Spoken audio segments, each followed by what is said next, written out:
Sur les 13 candidats inscrits pour la présidentielle lors du double scrutin de ce dimanche au Burkina Faso, 3 seulement se sont détachés lors de la campagne qui s'est achevée vendredi.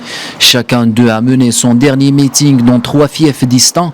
Dans la capitale Ouagadougou, le président sortant Roch-Marc Christian Kaboré, présenté comme le favori, était dans un stade bien rempli pour convaincre ses concitoyens de lui accorder un second mandat.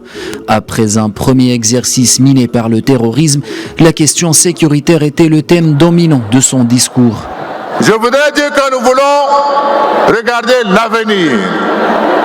L'avenir pour construire un Burkina de sécurité. L'avenir pour permettre aux nombreux déplacés de regagner leurs terres. À Zignaré, dans le centre du pays, se tenait le meeting d'Edi Komboigo. Le candidat du parti de l'ancien président Blaise Compaoré entend jouer sur les frustrations engendrées par la nouvelle administration. De dire la vérité à ceux qui gouvernent actuellement. De dire la vérité à ceux qui nous ont mis dans la misère.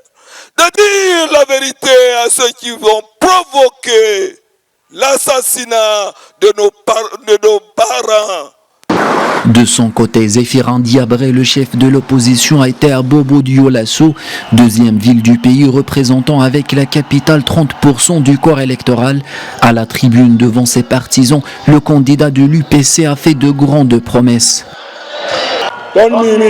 Nous savons ce qui vous préoccupe, c'est le problème de la santé, de l'éducation de vos enfants et nous allons nous battre pour y faire face.